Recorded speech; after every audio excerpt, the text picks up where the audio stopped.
继续来看，这个是真出名的网络直播主连千家推出着 NFT， 也就是虚拟货币。讲买伊的虚拟货币会当赚差价换精品，结果互指控根本就是咧敛钱咧共诈骗。刑事局经过长期搜证，分滚来线路掠人，甲连千家定死的共犯带回调查。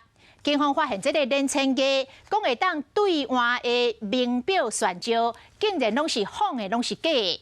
这个炫招是人工的炫招，若这个宾利的手表啊，嘛只是甲白啊打起嚟的真粗俗的手表啊。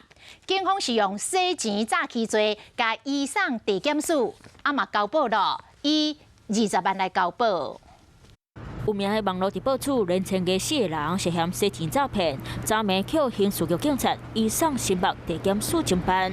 有没有什么话想说？检方侦讯后，连千家共以20万块交保，另外3个人分别以5万、10万块交保。不过连千家在交保了后，看到媒体随心讲，我会给大家就是用 NFT 连签 NFT 来换，能够了解吗？现金我不接受。那如果你有20张呢？可以换一支劳力士，换一支百达翡丽啊。连千家讲买伊的 NFT 会当赚差价换精品，叫 YouTuber 也了是诈骗。某直播主跳出来指控，连千家 NFT 已经提掉，钱毛路已经无去。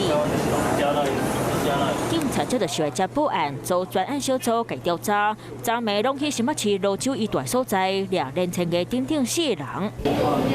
上憾的是，警察伫咧现场找到真侪证物，规桌顶拢总是连千家。我伫咧直播内底讲，下当外表啊、炫招，竟然全部拢是假报货。iPhone 13是电视用的塑胶机啊，还有贵三的便利表啊，嘛拢是叫人代工的商品。多名的被害人一时不察，无法实际将这些 NFT 兑换如刚刚所讲的赋能及附加价值，因此向本局提出诈欺告诉，依刑法的诈欺以及组织犯罪条例等罪嫌来移送新北地检侦办。连千家已经是头一摆红了。离婚2年，和另外一个直播主发生纠纷，在高雄引起两派人相战，饭店开枪拢总来，一心红谈判上街关7年，审考交保了后，佫涉嫌洗钱诈欺，互伊的证据佫加一件。